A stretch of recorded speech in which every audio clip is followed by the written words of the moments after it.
Hey, greetings everybody. Keith here. Hoping everybody's having a good day, enjoying life, living life, loving life. I'm coming at you again tonight with some definitions on endorsement and individual and accident and things like that. So hold on while I get my page up here.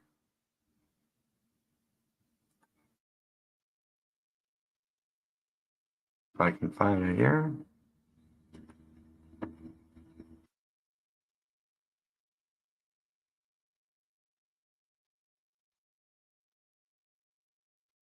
Hey, double check, make sure we got everything.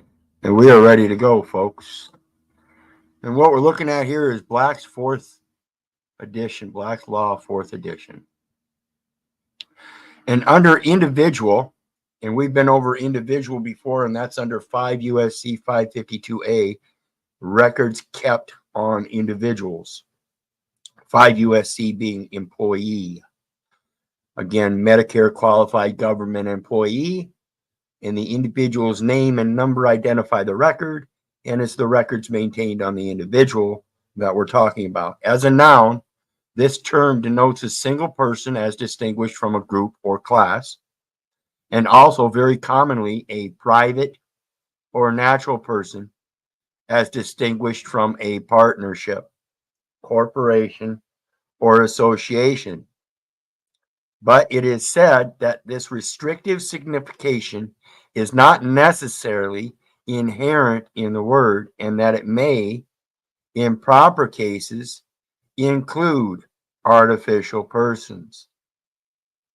As an adjective, individual means pertaining or belonging to or correct characteristic of one single person, either in opposition to a firm, association, or corporation, or considered in relation thereto. Okay? Individual assets in the law of partnership. Wait a minute. But it is said that it is restrictive significance, a private or natural person as distinguished from a partnership. Yet down here, the individual assets in the law of partnership, property belonging to a member of a partnership as his separate and private fortune. Apart from the assets or property belonging to the firm as such or other the partner's interest therein. So, individual debts, such as are due from a member of a partnership in his private or personal capacity, as distinguished from those due from the firm or partnership. Are you catching on? So let's look at the term endorse. Now here we're seeing the term endorse as INDORSE. Now later on we're going to see the term used as ENDORSE. There are two very distinct differences in those terms. Okay? Endorse actually means to write a name on the back of a paper or document. Endorse, ENDORSE, is to qualify, say, somebody for a title or position. So the Democratic Party, or let's say the Republican Party, decides that they're going to endorse Donald Trump to run for presidency. That's endorse. Endorse is to write a name on the back of a paper or document. Bills of exchange and promissory notes are endorsed by a party's writing in his name on the back. Endorse is a technical term having sufficient legal certainty without words of more particular description. Endorsee, the person to whom a bill of exchange, promissory note, bill of lading, etc. is assigned by endorsement. Remember, we just talked about receivership, and receivership is an assignment. You have to assign somebody. So when you receive something such as a bill of exchange, a promissory note, bill of lading, etc., is assigned by endorsement. Endorsement in due course. Endorsement, endorsee in due course. An endorsee in due course is one who, in good faith, in the ordinary course of business, and for value, before its apparent maturity or presumptive dishonor, and without knowledge of his actual dishonor. Without knowledge of its actual dishonor. Let me read that one more time.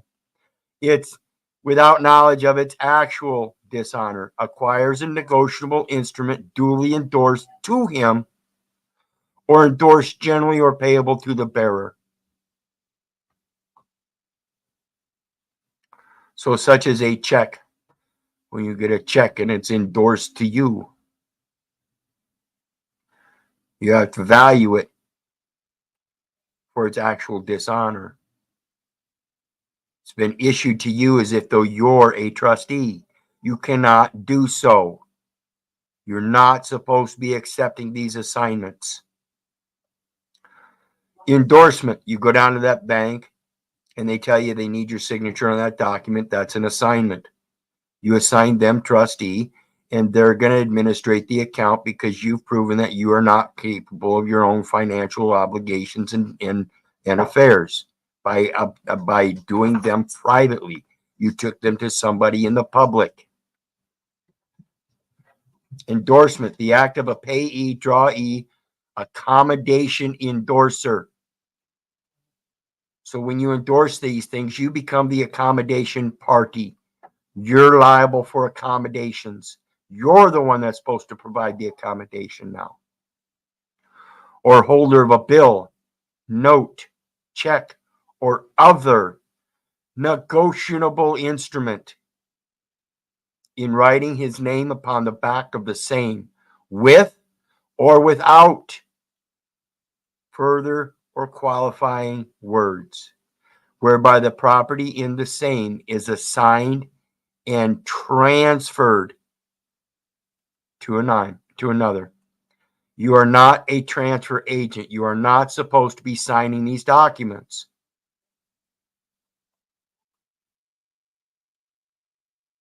This is not legal advice. This is simple facts. You can read it for yourself.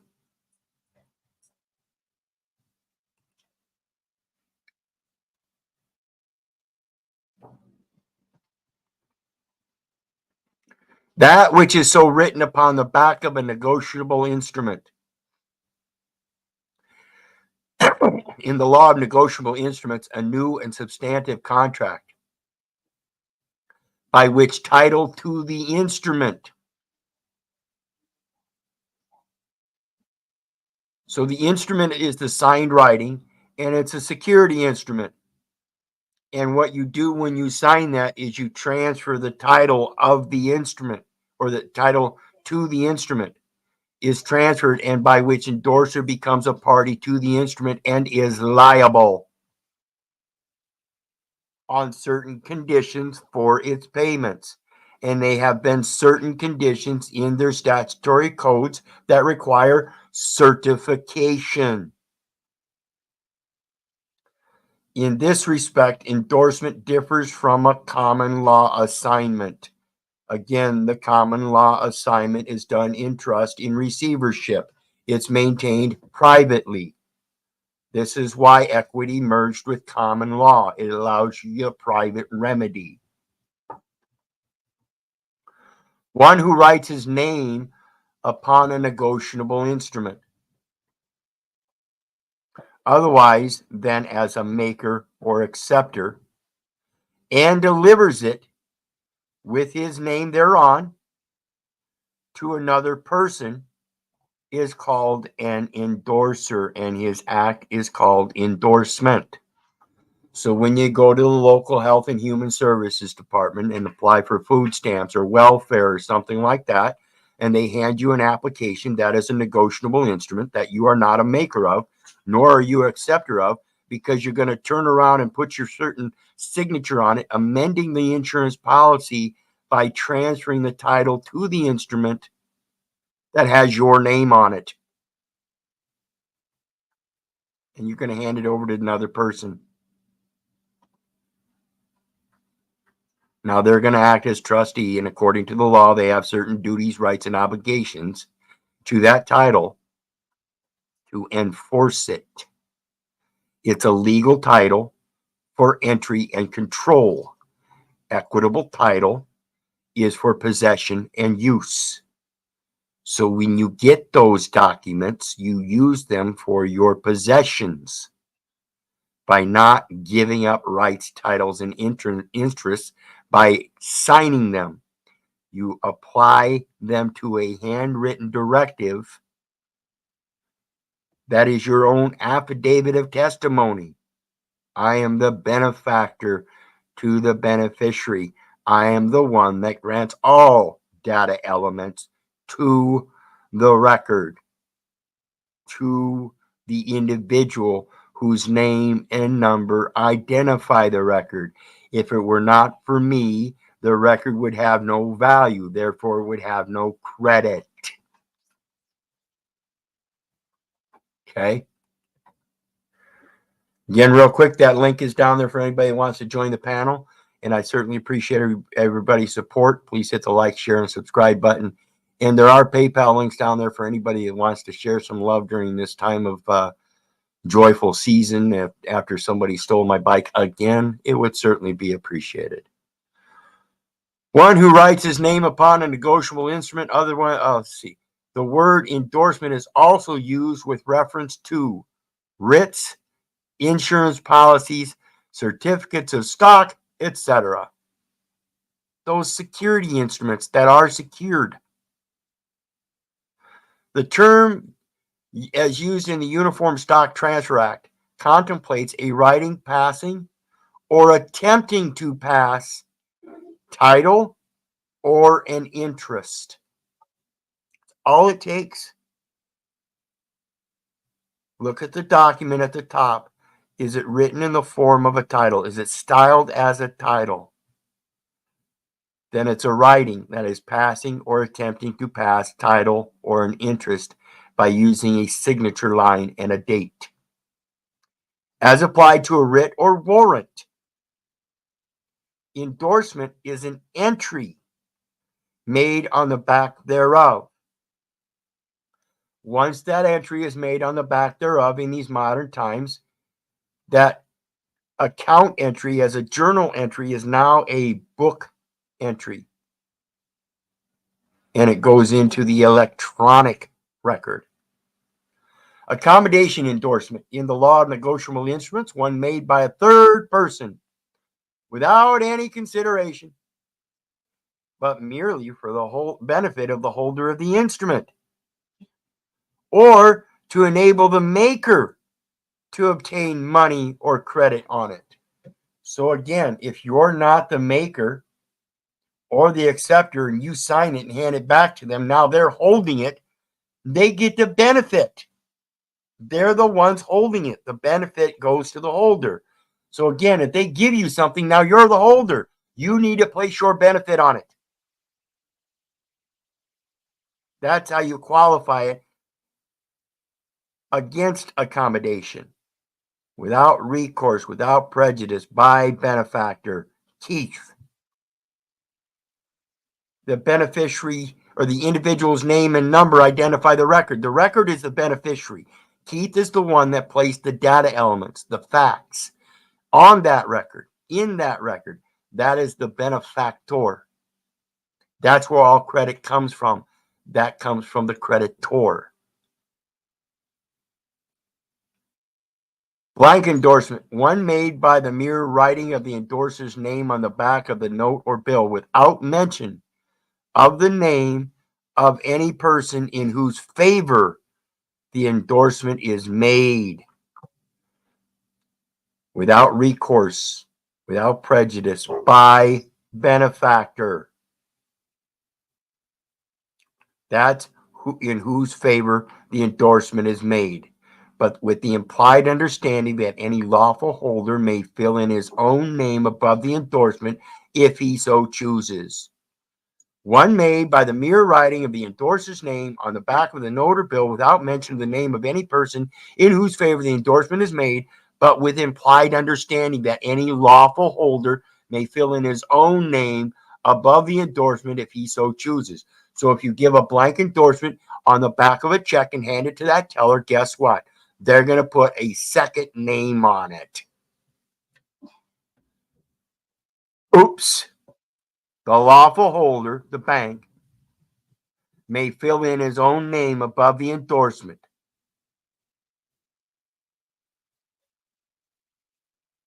Conditional endorsement. One by which the endorser annexes some condition other than the failure of prior parties to pay to his ability. Remember what I said, when they give you an application, you annex some condition. You make a handwritten statement of the conditions that you or the benefit is to be in your favor as the benefactor, creditor. You fix the record right from the start. You don't let them imply nothing. The condition may be either precedent or subsequent. Precedent being what I speak of as priory. What came before? This is where we get our term priority. First in time, first in line. That is the priority. Trust, regard, or equity regards the beneficiary as the true owner. Full endorsement. One by which the endorser orders the money to be paid to some particular person by name, by benefactor.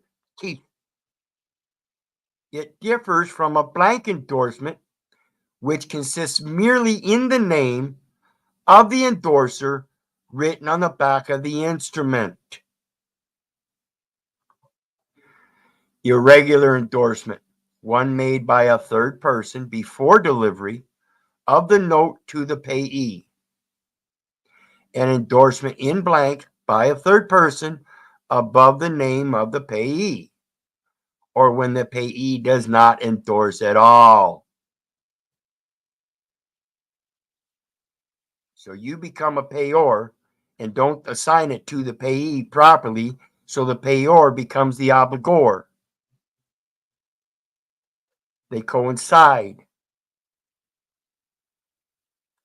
Proper endorsement, as in per endorsement.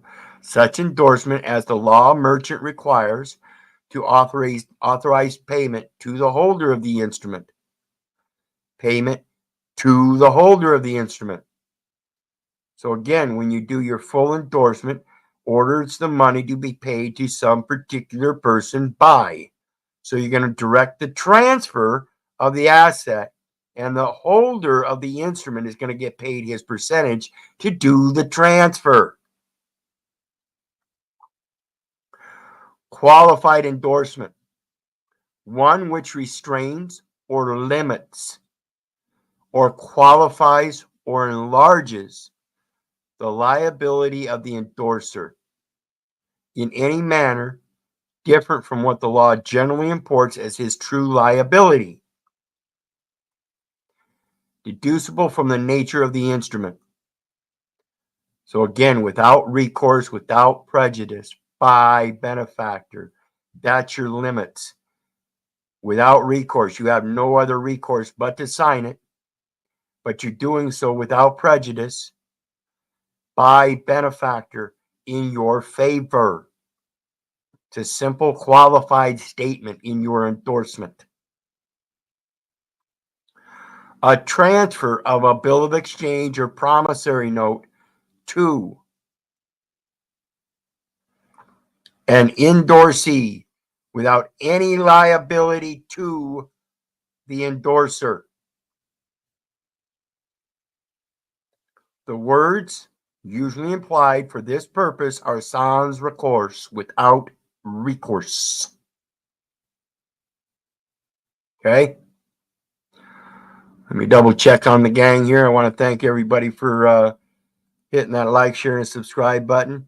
I appreciate everything you help with in the PayPal buttons, as it is that time of the season and it gets rough for me, particularly when people insist on stealing my bike again. So again, please share some love and let's get back to it. The link there is for anybody that wants to jump on panel and discuss this. We got a few more to go here. Regular endorsement. Regular as to regulations. An endorsement in blank by a third person under the name of the payee or after delivery of the note to him. An endorsement in blank by a third person under the name of the payee or after delivery of the note to him.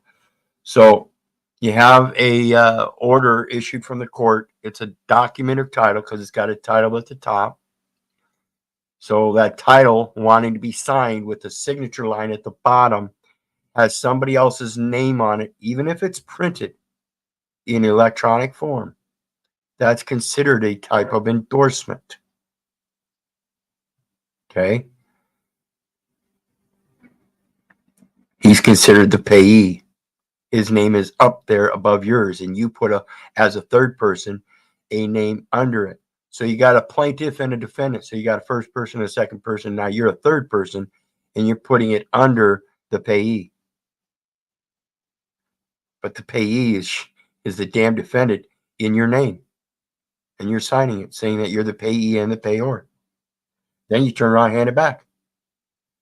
Now they're the benefiter, or they're supposed to receive the benefit. You gave them the document, now they're holding it, of which the payor has agreed that the benefit is to be received by the payee. Restrictive endorsement, one which stops the negotiability of the endorsement or which contains such a definite direction as to the payment as to preclude the endorsee from making any further transfer of the instrument. Full acquittance and discharge. Full acquittance and discharge. It's a charge that needs to be discharged. The only way it can be discharged is by having a trustee take charge, and then when he finalizes it, he is discharged of his duties and obligations under that transfer of title.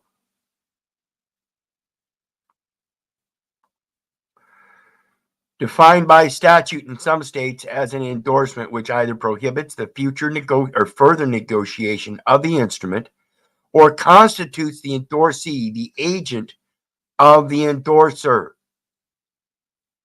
or vests the title in the endorsee in trust for or to the use of some other person. See, that endorsement is still in trust because you're going to vest in title. That's the investment. It's an investment. It's a securities investment. And they need you to securitize it with a signature so they can benefit.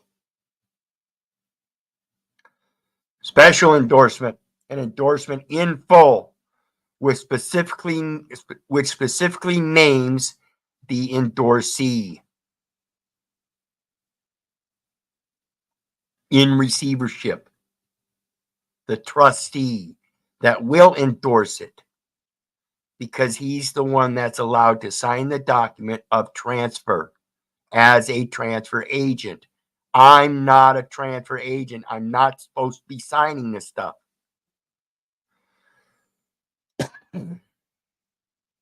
In English practice, special endorsement of writ. In English practice, the writ of summons in an action may, under Order 3.6, be endorsed with the particulars of the amount sought to be recovered in the action. after giving credit for any payment or set off.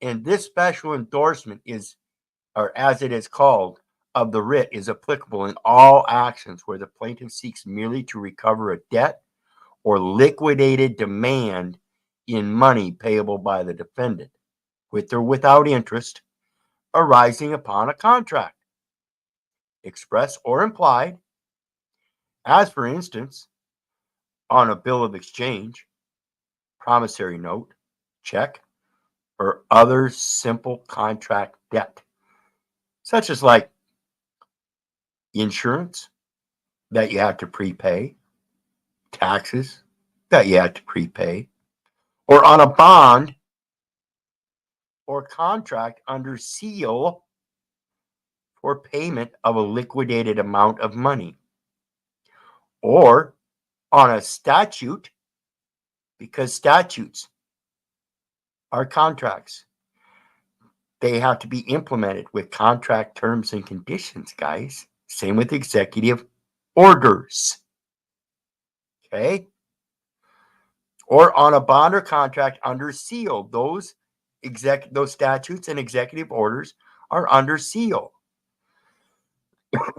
for payment of a liquidated amount of money, or on a statute where the sum sought to be recovered is a fixed sum or in the nature of a debt, or on a guarantee, whether under seal or not.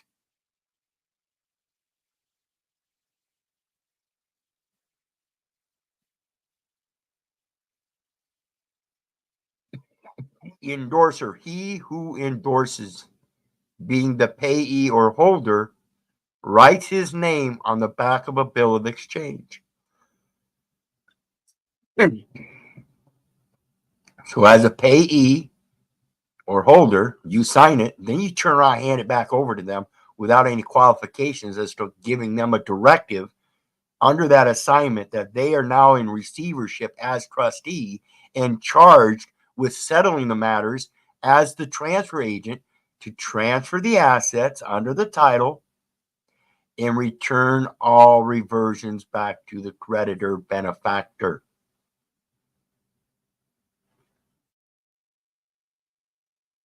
I hope this stuff is making sense. I'm trying to go through it slowly so you guys can stay along. But again, I give you the sources, show you where to look them up. And the next one here. Now we're going to get into that transportation. And I've got the wrong one up. This one.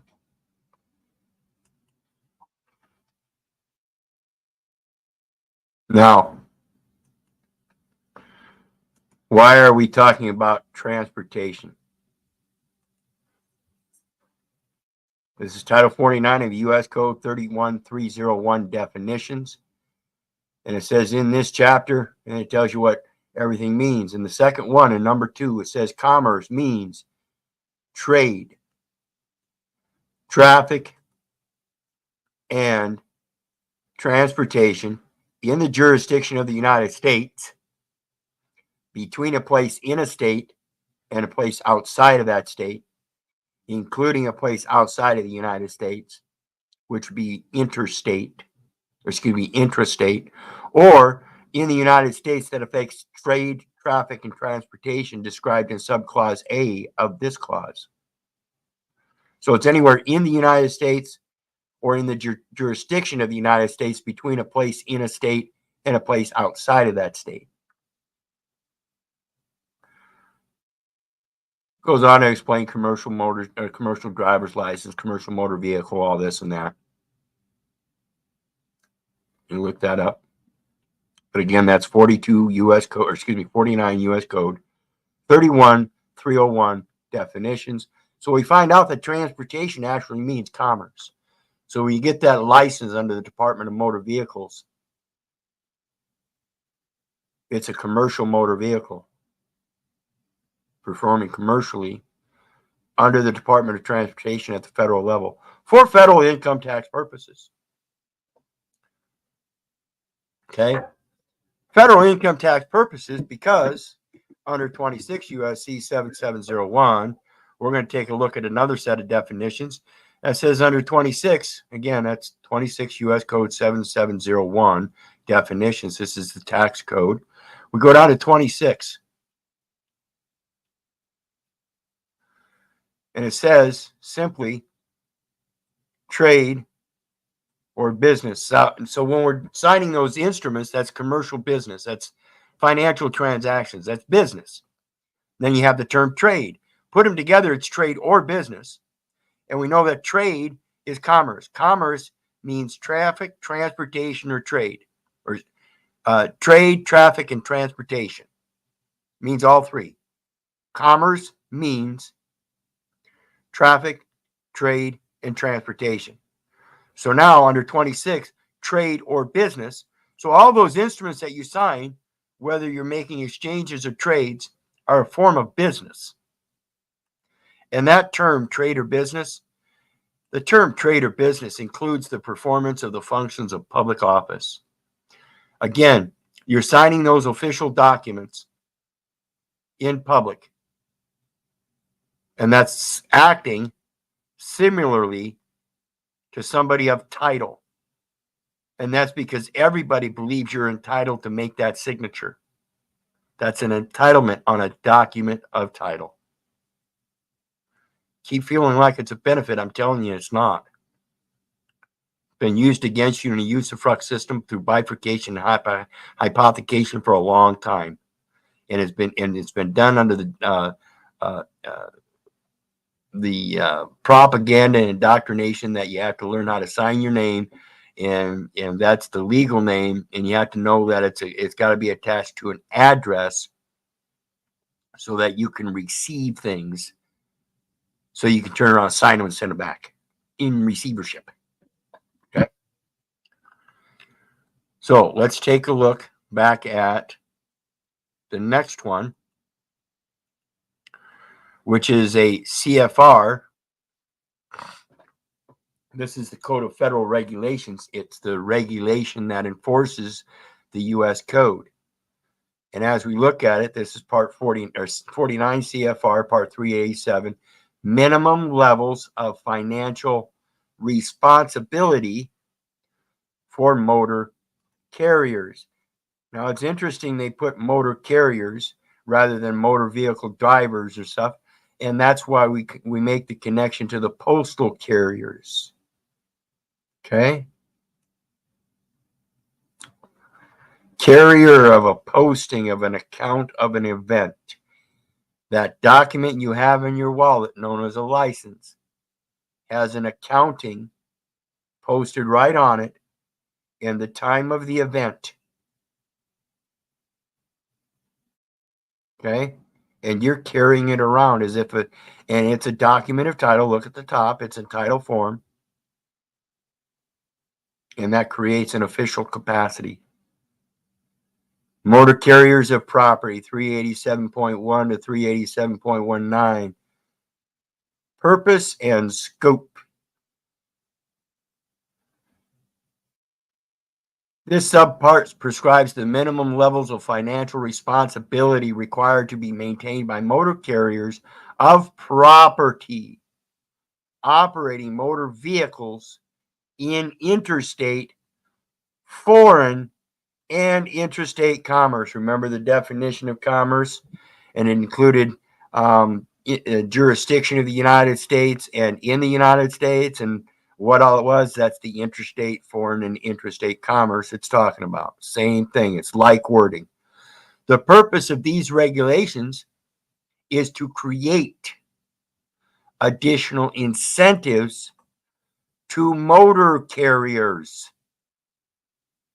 to maintain and operate their vehicles in a safe manner. It's all about safety. Department of Transportation Highway Safety Administration. Remember, we're talking about endorsements. We're going to show how an endorsement is an amendment to an insurance policy. And that insurance policy is an institution of the Highway Safety Administration through the administrative law courts. and the administrative law judge and the judicial officer, and a contract, implied or otherwise, and to assure that motor carriers maintain an appropriate level of financial responsibility for motor vehicles operated on public highways. Highways being anything leading up to a building, whether it be a roadway, street, or otherwise. We're going to find that out too. You'll be surprised that it's the railroad system. Rail meaning rule. Rule road. And everything along that public highway follows a rule. Rules, acts, edicts, ordinances, statutes, executive orders.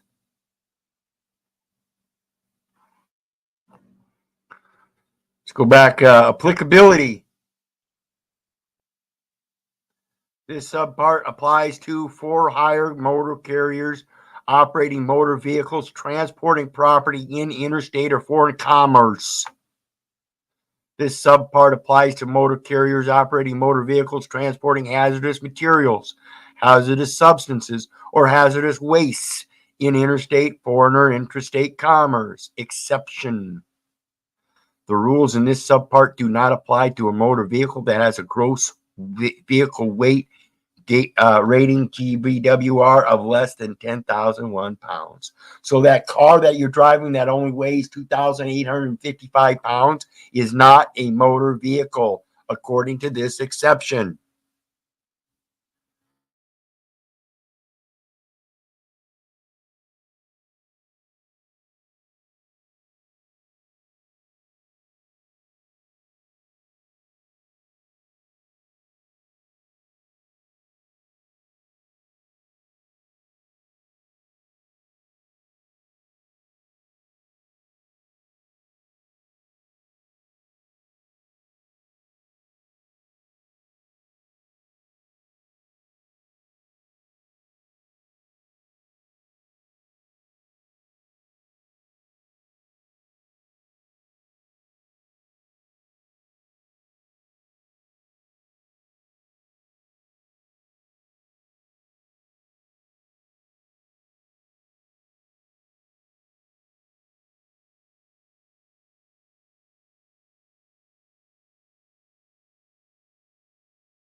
Okay, and I'm back.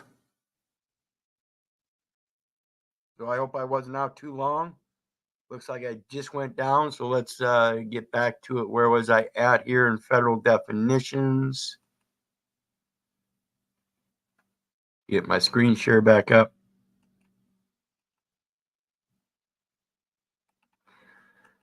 Applicability, or to a highway route, rural route, again, rural being foreign rules. Highway route, controlled quantity of Class 7 material as it is defined in 49 CFR 173.403 in interstate or foreign commerce. Always going to be in interstate or foreign commerce, the performance of the functions of public office. So we continue on, and it says the rules in this subpart do not apply to the transportation of non-bulk oil, non-bulk hazardous materials, substances, or waste in interstate commerce, except that the rules in this subpart do apply to the transportation of a highway route, controlled quantity of Class 7 material. You want to find those out?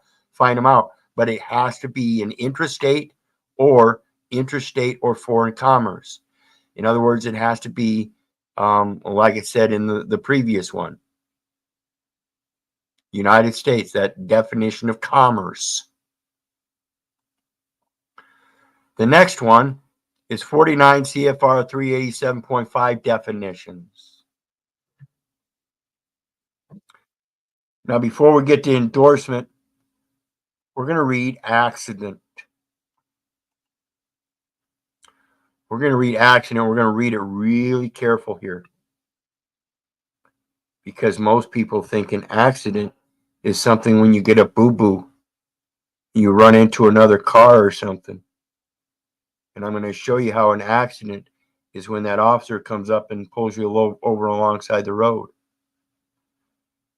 Accident includes continuous or repeated exposure to the same conditions, resulting in public liability, which the insured neither expected nor intended. Now, if you're the one that's supposed to be insured, you've got an insurance policy, even if it isn't, it is motor vehicle insurance, and you're insured, and that officer hands you a citation, and that results in a public liability because on that citation you sign and don't qualify it properly. Now it goes a public liability because you're performing the functions of public office by signing as such, leaving it blank, and then handing it back to the officer where he keeps his copy and gives it to the prosecutor to come after your ass as one of the co-trustees. Difference is prosecutors got a hold of that instrument. Now he's going to benefit from it, and he's going to hand things over to that judge through the clerk as a matter of a trustee and receivership.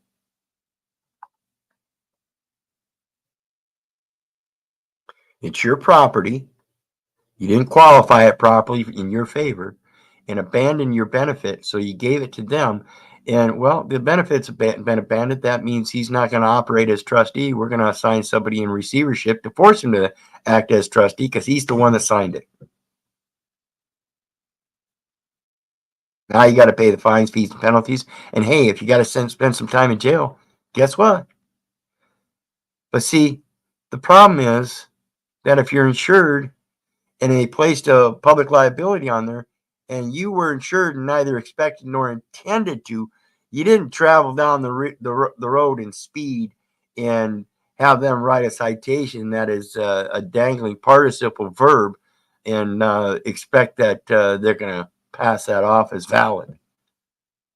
Or you were just on the stupid end and just didn't know any of that, because that's the way I was for many years. Now I know better that if they're going to hand me something like that, I better endorse it properly. Because as it goes to endorsement, it says endorsement means an amendment to an insurance policy. Read it for yourself. Read it for yourself.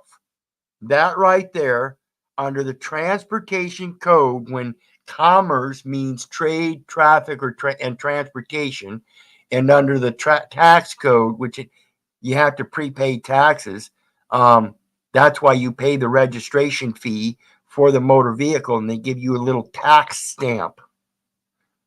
That little tax stamp on that plate now indicates that the capital was transferred. The capital asset was the automobile that you transferred to the state through title and signed it. You catching on?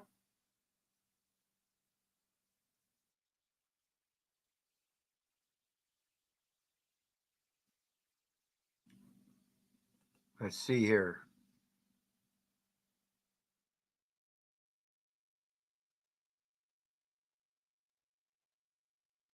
We're going to go back to this other one real quick because I got some information we're going to look at real quick. I believe it is... no,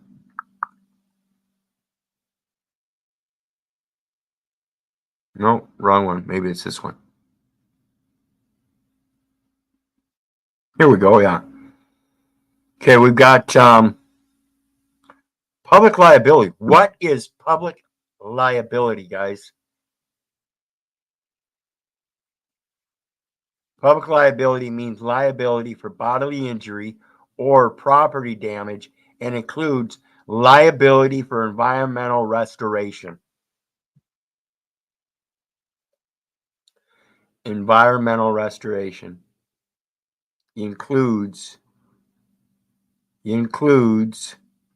liability for environmental restoration.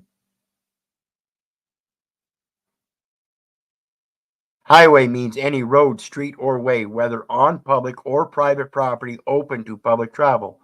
Open to public travel means that the road section is available except during scheduled periods, extreme weather, or emergency conditions, passable by four-wheel standard passenger cars, and open to general public for use without restricted gates, prohibitive signs, or regulation other than restrictions based on size, weight, or class of registration. Now, when you're driving down that road and you see those prohibitive signs saying speed limit 65, you got to be in a motor vehicle as a motor vehicle carrier in operating under a certified driver's license of a vehicle of 10,000 and 1,000 or 10,001 pounds or more.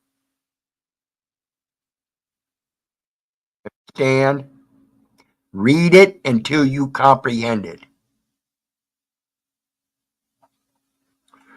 Read it until you comprehend it.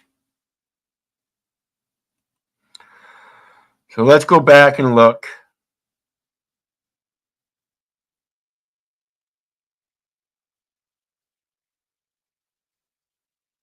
What was I looking at earlier I wanted to pull out?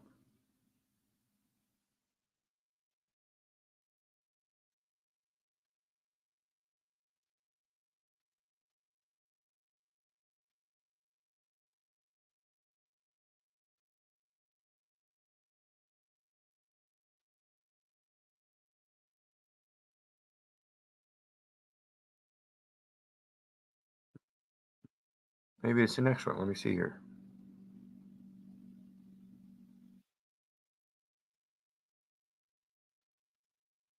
Oh, well, I guess maybe we'll find it sooner or later. But let's get on to it. Because under 49 CFR 390.5, another set of definitions says accidents. Accident, a different definition of accident, says except as provided in paragraph 2 of this definition, an occurrence involving a commercial motor vehicle operating on a highway in interstate or interstate commerce will result, or which results in a fatality. Fatality means an injury which results in the death of a person at the time of the motor vehicle accident or within 30 days of the accident. Bodily injury to a person means injury to the body, sickness, or disease, including death resulting from any of these. Accident, from this very one, accident means, okay, really? Really? Wait a minute. This is 390.5, and it's going to direct us after this definition of accident. It's then going to use the term accident that you would think is this term right here. But it's not. It says 490 CFR 390.5 T. And we can click on that, open the link in another tab,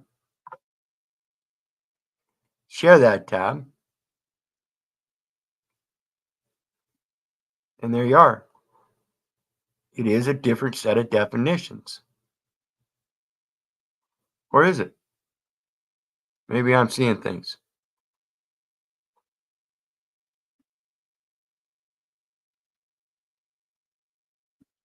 (49 CFR at 390.5).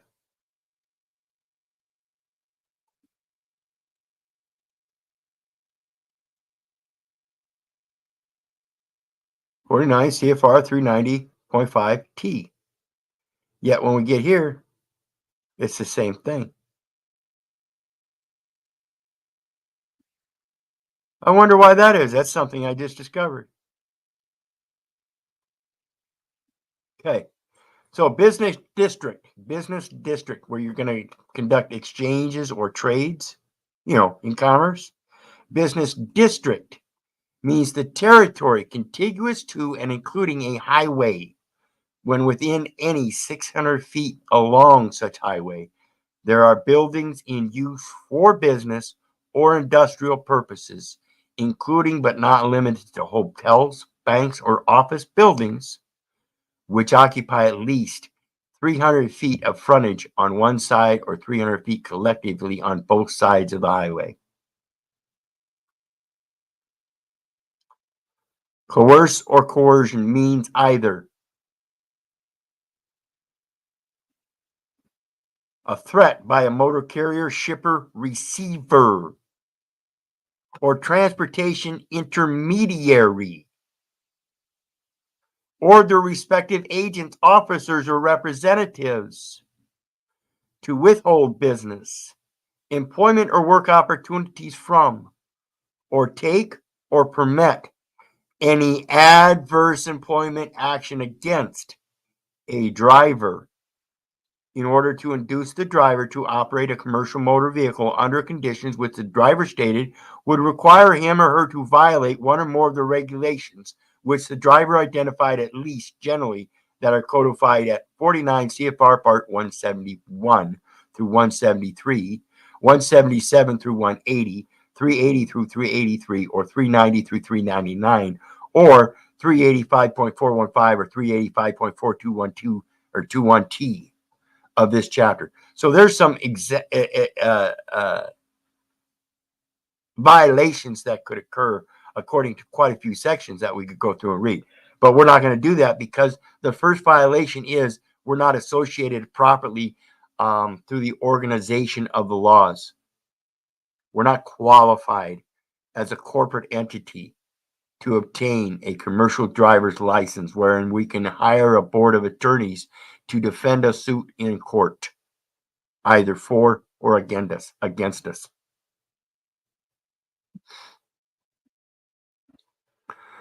So, stated. See what it means to be stated? Under which conditions, under conditions which the driver stated would require him or her to violate. See, when you sign those documents, you've been stated. In the state of Iowa, you've been stated. Do you get it? Which driver identified at least generally that are codified? Or the actual withholding of business, employment, or work opportunities, or actual taking or permitting of any adverse employment action to punish a driver for having refused to engage in such operation of commercial motor vehicle. So you have to be a driver first. You have to qualify as a driver first. You have to have the education to be able to drive first. Then you can get into operating the equipment, whether you buy it yourself or lease it.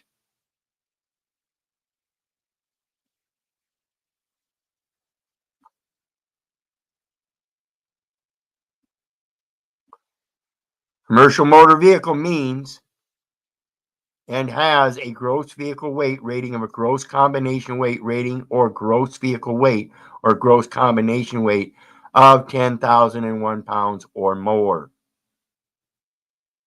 That little car you got ain't got it.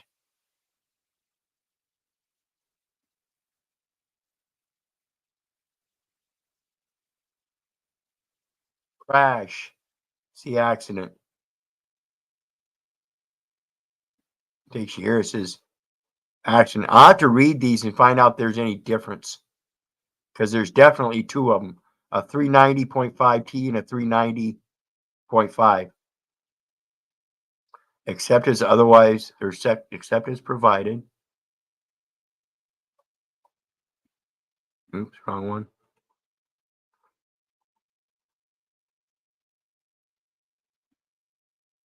Where did it go? There it is. Except as provided in paragraph 2 of this definition, an occurrence involving a commercial motor vehicle operating on a highway in interstate or interstate commerce, which results. Yeah, that's identical so far. I'll have to take the time to read both of these, find out if there's a difference then. But in the meantime,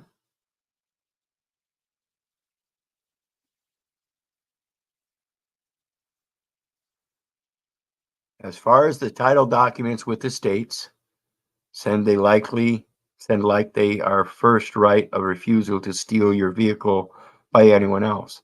Yeah, They're claiming the right to hold the property, and as long as you're going to be dumb enough to sign it, then what you've done is you've amended an insurance policy under a fleet vehicle program to be a trustee for that vehicle and make sure that you maintain it properly and don't allow any damage to happen to it.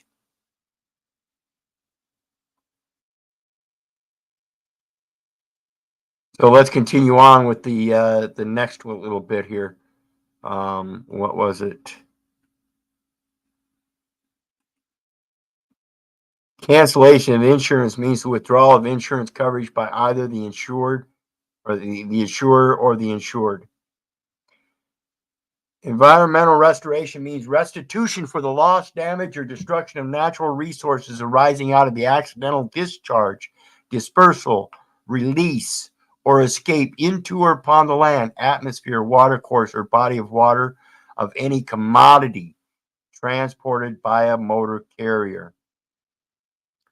This shall include the cost of removal and the cost of necessary measure to take or taken to minimize or mitigate damage to human health, the natural environment, fish, shellfish, and wildlife.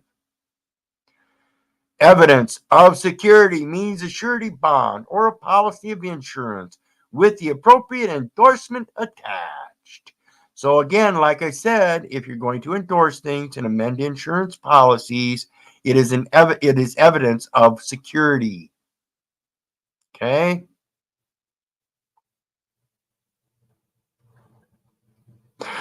Financial responsibility means the financial reserves, example, insurance policies or surety bonds, sufficient to satisfy liability amounts set forth in this subchapter, or subpart, covering public liability. Yep. Accident includes continuous or repeated exposure to the same conditions, resulting in public liability, which the insured neither expected nor intended, because as they endorsed those documents as an amendment to an insurance policy, they didn't know what was going on, and the evidence was displaced.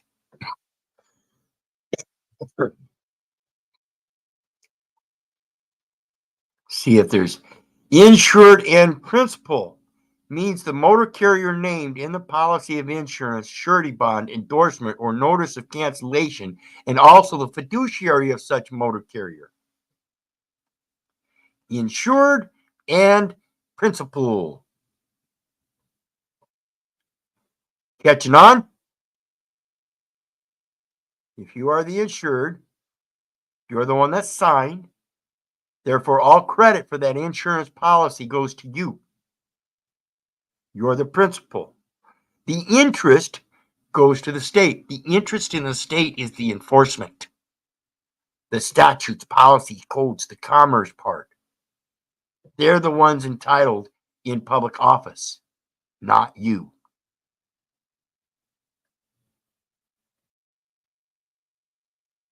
So let's go on to the next one.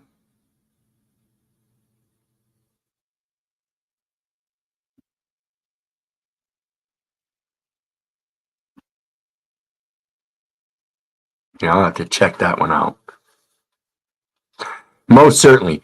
So the next one we're looking at, this here is a reference guide, U.S. Department of Transportation. Let me see if I can get this a little bigger for everybody.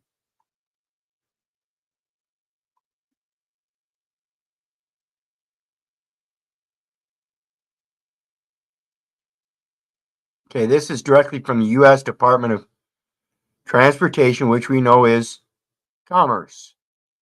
Federal Transit Administration.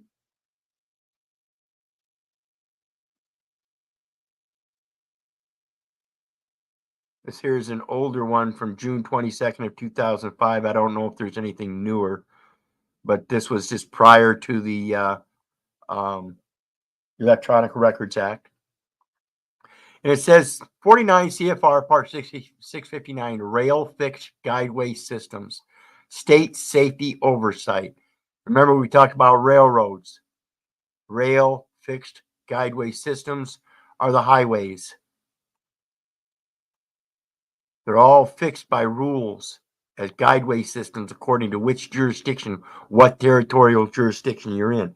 Are you in a seat? Are you in a city that's going to use streets and avenues and parkways and stuff, or are you out in the country where you're going to have to be on a rural road?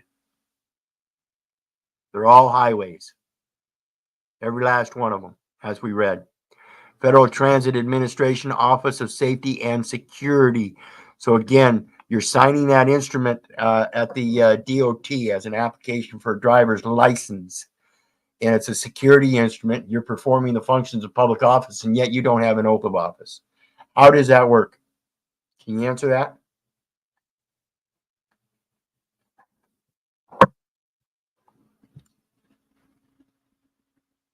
Let's look here. It's a reference guide. It's not a law. It's a reference guide. Has been prepared to support implementation of Federal Transit Authority's revised state safety oversight rule.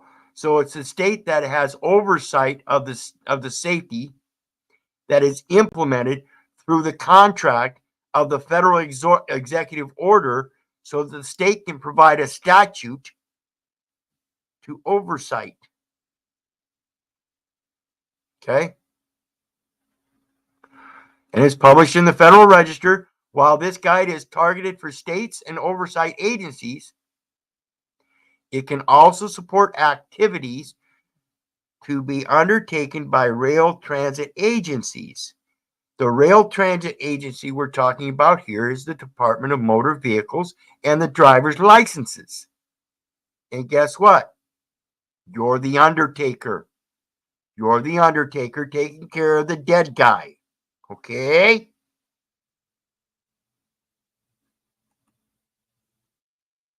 Yes, volunteering.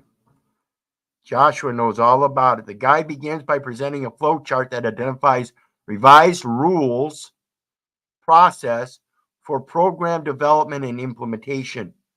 Then each section of the revised rule is discussed, including requirements and recommendations from FDA. For each rule section, this guide offers a checklist format. The left column of each page contains a summary of the requirements of the revised rule. The right column contains each requirement as it is written in the rule and is accompanied by a checkbox. Existing oversight agencies and rail transit agencies are encouraged to use the checklist to determine if their current programs meet new requirements and to pinpoint areas that require revision. I suggest the area that requires revision is the people themselves. Get new people in there that know how to read this shit.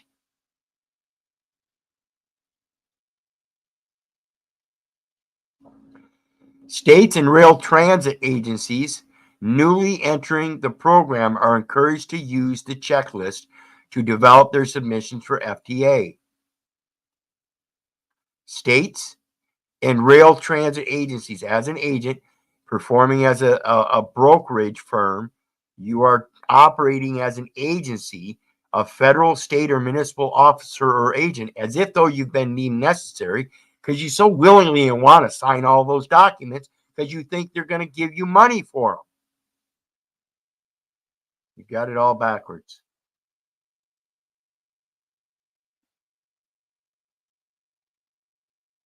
Flowchart provides a visual illustration of 49 CFR Part 659 requirements.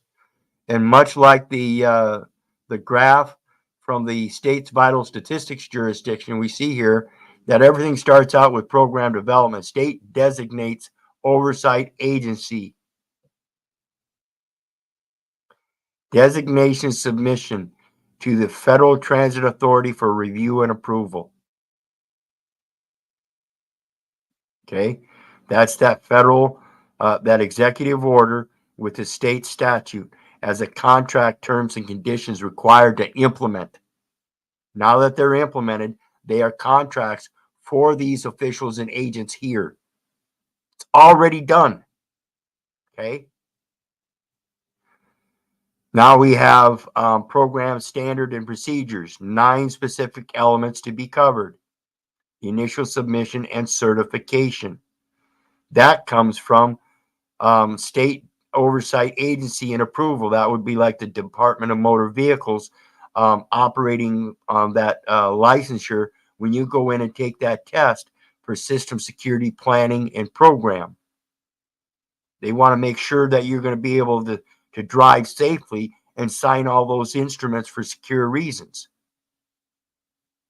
And they have a certain set of program standards and procedures. You got to know all those warning signs that aren't supposed to be there, except for certain agents, right?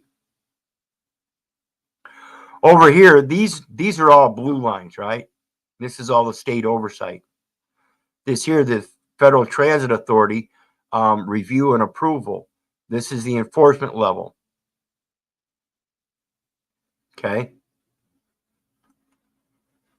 Annual submission, periodic submission, 3-year safety review, state, state oversight agency and approval. Is there a corrective action plan? Annual report and certification of compliance. This is your license, registration, insurance, and all that. Security plan review, your motor vehicle operator's lease. And then the hazard management program, that's your statute that if you're speeding, that's a hazard. Okay? Dangerous. It's not safe. Okay? Internal safety and security reviews. Internal means you have to be part of that association. Guess what? This is the black line, guys. Internal. You have to be part of the Federal Transit Authority, Federal Transit Administration for this stuff to apply. Or you have to have a contract through a program to implement oversight. See, if you're not one keeping oversight, then you don't have any records. See, if you're a driver, a commercial driver's license, you have to be your own oversight. You have to keep track of your own records. That's what oversight is. Okay. Let's look at some of these terms and conditions. These are definitions.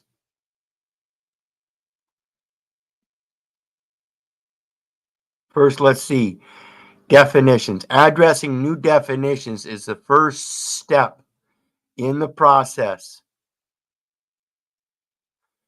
required to modify existing oversight agency and rail transit agency programs to reflect the revised rule. States and rail transit agencies newly entering the program must also adopt the revised rules definitions. This is what you're doing when you enter that driver's license, that program. You're adopting the revised rules and definitions, and you're required to modify existing oversight agency and rail transit agency programs, such as insurance policies. And you do so simply by signing them and handing them over, and that's a transfer of the title, rights, and interest, or the rights and interests in the transfer of the property, or the title of the property. For state oversight agencies, definitions that need to be changed may be included in enabling legislation, administrative code, policies and procedures, and the program standard. For state oversight agencies, definitions that need to be changed may be included in enabling legislation, administrative code, policy and procedures, and the program standard. So they're going to change the definitions according to their needs to get people into those programs. For rail transit agencies, these definitions may include in system safety program plans, system security program plans, and policies and procedures for conducting internal safety and security reviews, accident and hazardous conditions investigations, and preparing corrective action plans. The corrective action isn't in regards to the accident as if though you had bodily injury, but rather that the accident was the creation of a public liability. New definitions of particular significance include rail fixed guideway system, which adds to the rule's previous definition of this term to address those systems built entirely with local and state funds, but that will receive formula funding for operations based on their submission of fixed guideway route miles to the Federal Transit Authority or administration. For operations based on their submission of fixed guideway route miles. Remember that footage, that frontage? You're part of the mileage as a business with an address. This term to the address or to address those systems, the family system built entirely with local and state funds, that driveway, that road, street, highway that reached up to that system that will receive formula funding for operations based on their submission of fixed guideway routes and route miles to the Federal Transit Administration.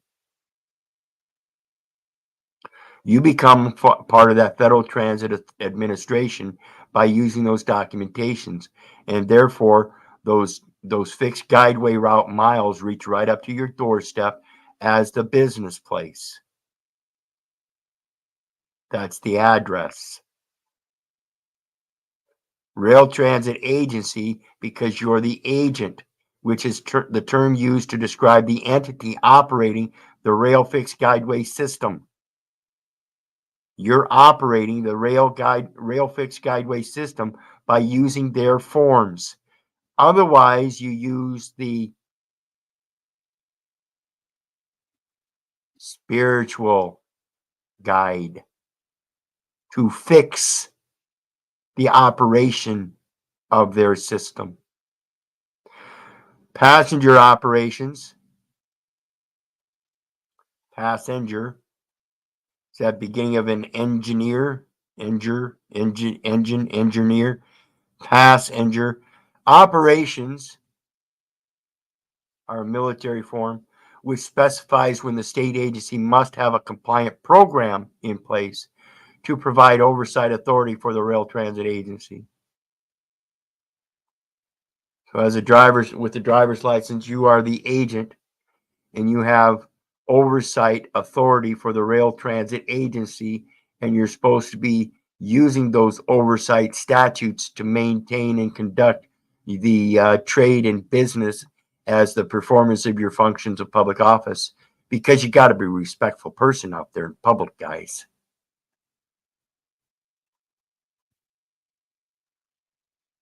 So let's take a look at the other definitions as we see them here. Contractor means an entity that performs tasks required on behalf of the oversight or rail transit agency. Therefore, you must have a contract with them first, and that means an entity that performs the tasks required by them. They cannot require the task be carried out by somebody that they are not in contract with. They have to be able to implement the executive orders and statutes by using contract terms and conditions. This is why you're considered a contractor, because you did so. You allowed them to implement those contract terms and conditions of the statutes against you by signing the driver's license, the state ID, the Social Security SS5. The rail transit agency may not be a contractor for the oversight agency.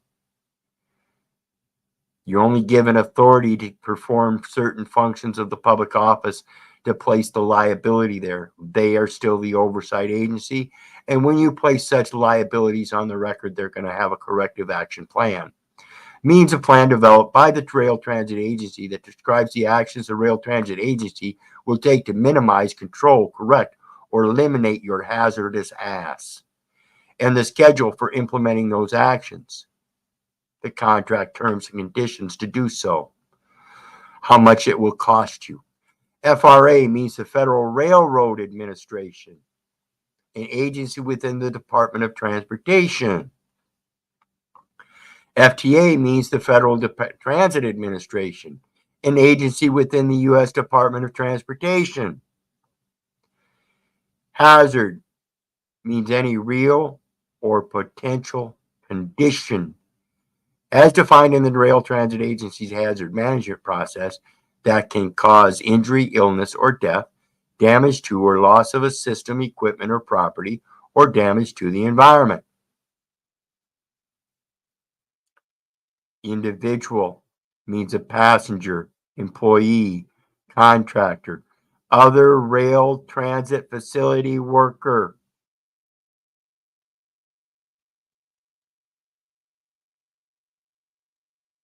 Pedestrian, if you're just walking down the street, you're considered an individual, which is the same as a passenger, employee, contractor, all of like kind.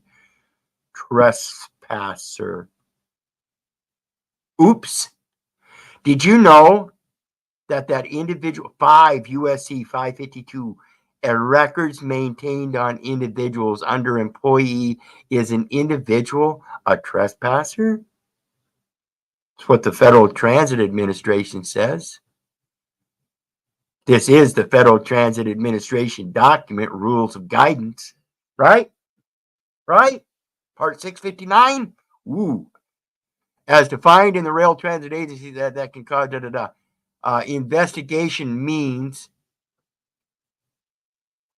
or excuse me, let's finish this one. Or any person on rail transit controlled property. That rail transit controlled property, that's that license. That document you signed at the Department of Transportation, Department of Motor Vehicle, that driver's license or that state ID, that's rail transit controlled property. And before we go any further, let me talk about that freedom of transit that's guaranteed in the first article of the Constitution of the Universal Postal Union that says freedom of transit is guaranteed throughout the entire territory of the Union. Okay? Investigation means the process used to determine the causal and contributing factors, the benefactors of an accident or hazard, so that actions can be identified to prevent recurrence.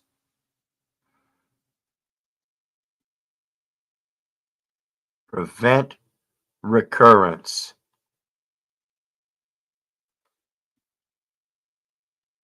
Accident includes continuous and repeated exposure to the same conditions, resulting in public liability, which the insured neither expected nor intended, and they are repeated, recurring. The very definition of accident. Okay? Investigation means to proceed, or the process used to determine the causal and contributing factors of an accident or hazard so that actions can be identified to prevent recurrence. This is why we're dealing with receivership in trust as a matter of equity, because it keeps recurring. It's repeated and continuous exposure to the same conditions. It's a hazard. Means any real or potential condition that can cause injury, illness, or death, damage to or loss of a system, equipment, or property, or damage to the property. It's damaging the person, whether you see it as your person or the state's person. It's damaging the person. It's placing a charge against them that needs to be discharged. They can only be done in receivership by having a receiver take charge. New Starts Project means any rail fixed guideway system funded under FTA's 49 USC 5309 discretionary construction program. Oversight agency means the entity other than the Rail Transit Agency designated by the state or several states to implement this part. So you become the oversight agency, as I said, because you entered the legal name that is considered an entity, and they gave you oversight through the licensure to see the statutes, rules, codes, and regulations, and that's your oversight. You're supposed to abide by them. Messed up, but that's the way it works. Passenger means a person who is on board, boarding, or alighting from a rail transit vehicle for the purpose of travel. For the purpose of travel. Okay? This is why they cannot ask a passenger for his ID. That is converting the right to travel to a transportation privilege. Passenger operations means the period of time when any aspect of rail transit agency operations are initiated with the intent to carry passengers. So it has to be a rail transit vehicle. Again, a vehicle, meaning for commercial use. So it could be a private person using his car, but he's using it for commercial use. So that has a commercial element that qualifies for a passenger and the transporting thereof. However, if a private man wants to travel down the road in his own private conveyance and he picks up a friend, that is not a passenger. You are traveling with them. Passenger means a person who is on board, boarding or alighting for a rail transit vehicle for the purpose of travel. For the purpose of travel means you didn't purchase a ticket. If you purchase a ticket, you have to provide an ID, which means it's for the purposes of commerce. Okay? Passenger operation means the period of time when any aspect of rail transit agency operations are initiated with the intent to carry passengers, not other private people. Passenger is a commercial term. They are the purchasers of tickets. Program standard means a written document developed and adopted by the oversight agency that describes the policies, objectives, responsibilities, and procedures used to provide rail transit agency safety and security oversight. Program standard is your state statutes. That's what provides the oversight. The state statutes. Rail fixed guideway system. Pay attention, folks. Rail fixed guideway system means any light, heavy, or rapid rail system, monorail, inclined plane, funicular, trolley, or automated guideway. Automobiles on a highway, and you are guided down that highway, and you guide that automobile down that highway. Is not regulated by the Federal Railroad Administration. So that highway is not regulated by the Federal Railroad Administration and is included in the Federal Transportation Administration calculation of fixed guideway route miles, or receives funding under Federal Transportation Administration formula program for urbanized areas. This is HUD's urban development, when they have to condemn the land for its natural use, for urbanization, commercial purposes, and in redemption, you can make a restoration. That's what redeeming the land's all about. Has submitted documentation to the Federal Transportation Administration indicating its intent to be included in Federal Transportation Administration's calculation of fixed highways. This is all your municipalities and counties vying for federal highway transportation safety funding. Rail Transit Agency means any entity that operates a rail fixed guideway system. Department of Transportation, Department of Motor Vehicle, local county safety administration office, municipal police office, police department, whatever.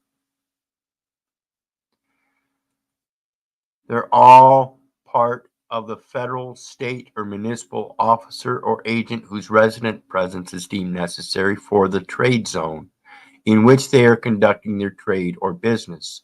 In other words, performing the functions of public office under entitlement of that office. And the information they're supposed to be providing is supposed to be warranted.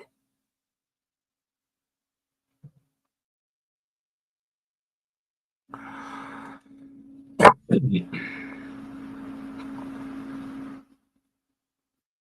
me see, I've got something else here.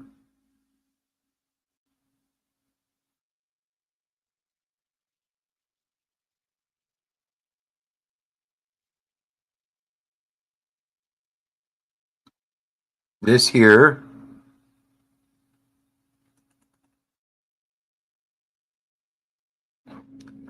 is from Fine Law, and it's the Motor Carrier Public Liability Endorsements and Financial Responsibility Laws.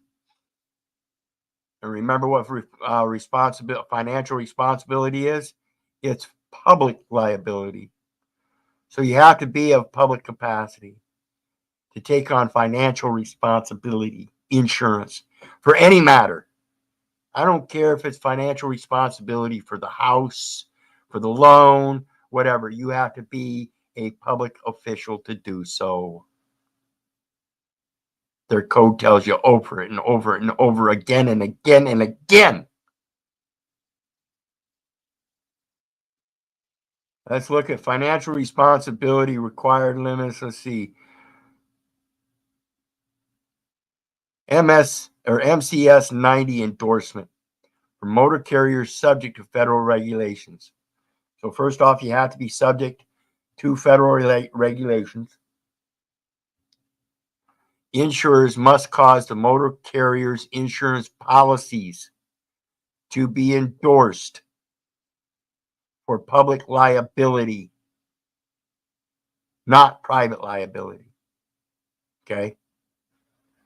Insurers must cause the motor carrier's insurance policies to be endorsed for public liability under sections 29 and 20 of the Motor Carrier Safety Act of 1990. Who are the insurers? As being insurers, it says they must cause the motor carrier's insurance policies to be endorsed for public liability. That means they cannot allow a qualified endorsement on an insurance policy that says otherwise.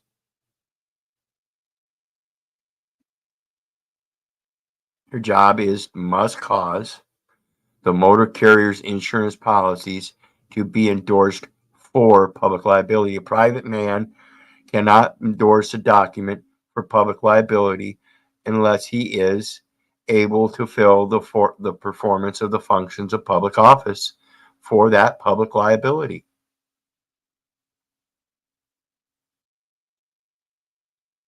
The most widely used endorsement for this purpose is the MCS 90.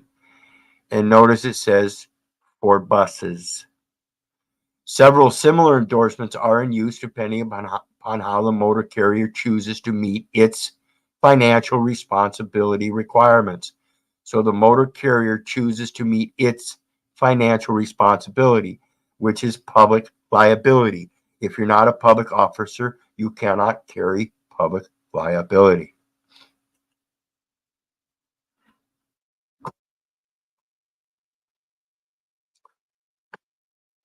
One last one, and then we're out.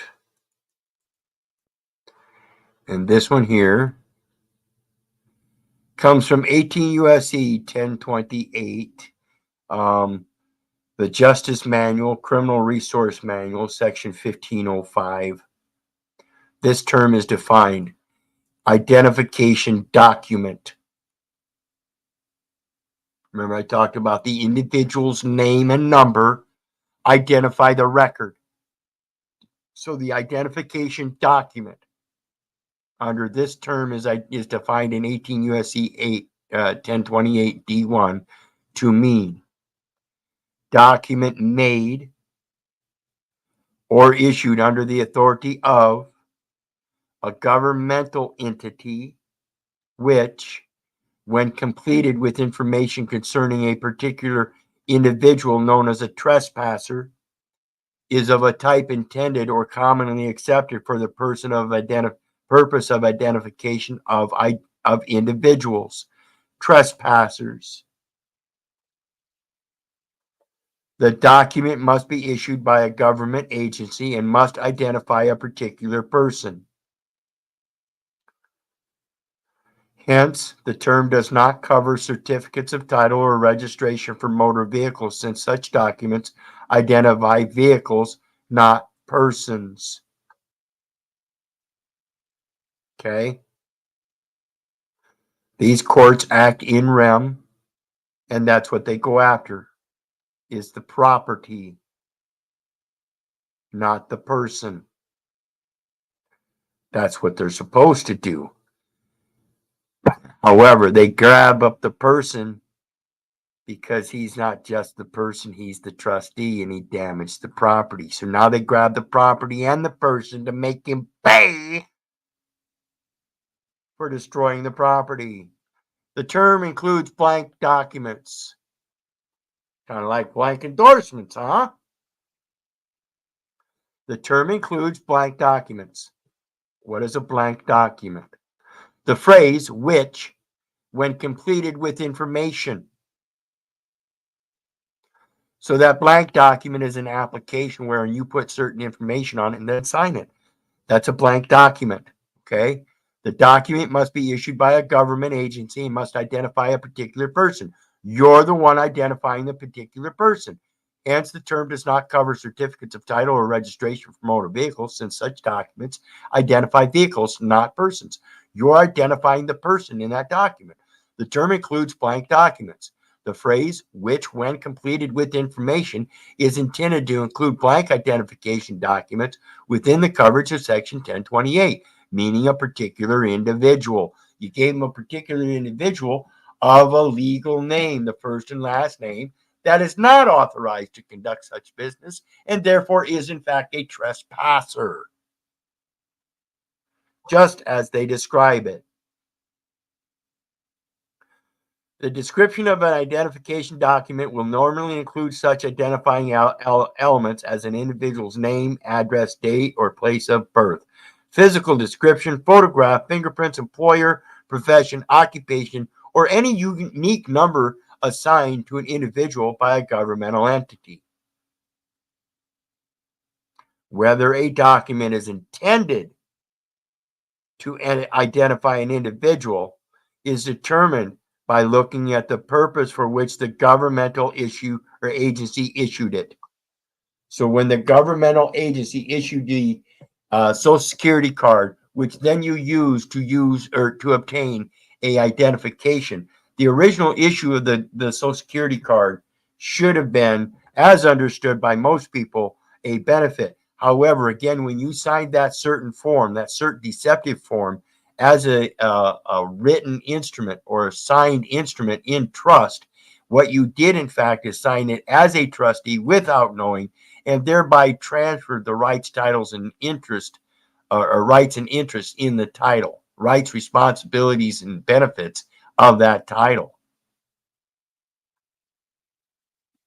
Have to quit doing that, folks. I'm telling you, the endorsement is what's the problem. You're doing it without knowing what you're supposed to do. You have to qualify it in a certain way if you're going to sign anything on those documents. It should be without recourse, without prejudice, by benefactor, teeth. Looking at to identify an individual is determined by looking at the purpose for which the governmental agency issued it. And we all were taught that you need a Social Security card so you can benefit through unemployment, compensation, and insurances if you get harmed on the job and when you retire. Again, however, that SS5, once you fill that out, it clearly states that you're a Medicare qualified government employee and they maintain records on individuals, which means you are trespassing as an officer and not allowed to do so according to the laws. You're just volunteering, and they're going to get you for any volunteer act that you don't do according to that law by operating strictly as a trustee. So when you walk into court and you don't know you're supposed to act like a trustee and assign a new trustee in receivership that is qualified to do such thing. See, we've been taught to do everything wrong our entire life.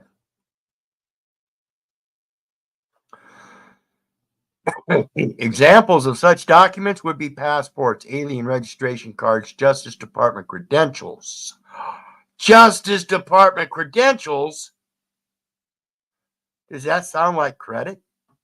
Does that sound like somebody's ready to recognize a officer? Did we miss my page?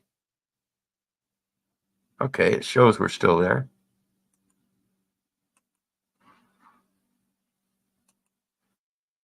So anyway,